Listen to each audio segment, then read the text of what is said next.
Direto de Brasília, política e economia. O comentário de Gustavo do Vale. Começamos o Jornal da Onda desta segunda-feira viajando até a capital federal para conversar com o nosso especialista em política e economia, o Gustavo do Vale. Olá, amigos. Dois fatos marcantes no fim de semana. Um atual e o outro do passado, mas que ambos têm uma importância capital para o país.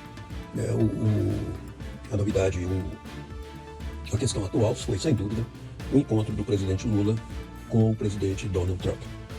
Não que tivesse algum resultado concreto nessa primeira reunião, mas, sem dúvida nenhuma, um encontro pessoal entre os dois presidentes, tendo presente o ministro das Relações Exteriores, Mauro Vieira, e o secretário de Relações Exteriores dos Estados Unidos, Marco Rubio, é um avanço muito grande para quem, há cerca de 6 meses atrás, fez uma série de tarifas contra o Brasil e estávamos caminhando aí por uma certa inimizade entre os dois presidentes.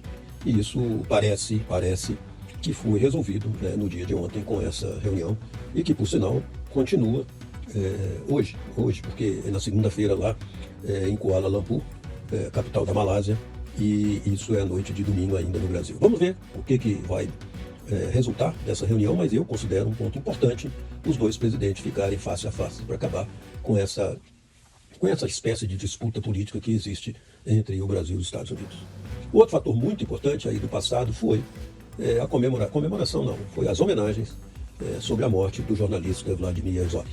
As pessoas mais jovens podem não ter conhecimento do que foi a morte desse jornalista, mas ele morreu em 25 de outubro de 1975, há cerca de 50 anos, e eu lembro perfeitamente de como aconteceu a morte, porque ele morreu nas dependências do centro de tortura existente em São Paulo.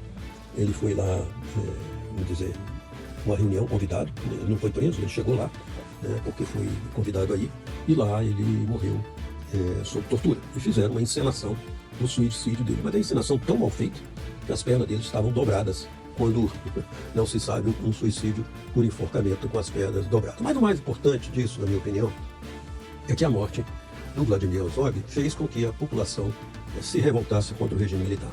A missa de 7º dia na Catedral da Sé foi um culto ecumênico com o cardeal Dom Paulo Evaristo Armes, com o rabino Rei Sobel e com o pastor protestante da igreja presbiteriana Harry Wright. E isso realmente o povo perdeu o medo de fazer manifestações contra o regime. Inclusive, esse culto ecumênico foi feito novamente no último sábado, na mesma Catedral da Sé, só que agora com o cardeal Eugênio Serra, um rabino e também um membro da comunidade evangélica, a filha do reverendo Jaime Wright, que participou em 75. Então, na minha opinião, isso foi o início, a morte do Vladimir foi o início da queda do regime militar que estava vigorando no Brasil desde 64. E, só para vocês terem uma ideia, a mulher dele, Clarice, foi eternizada na música Bêbada e Equilibrista de Aldir Blanc e João Bosco. De modo que aí sim, o povo perdeu o medo de se revoltar.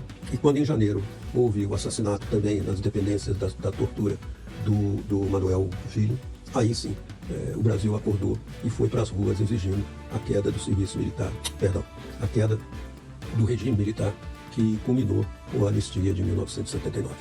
Por hoje é só, um grande abraço a todos e até amanhã.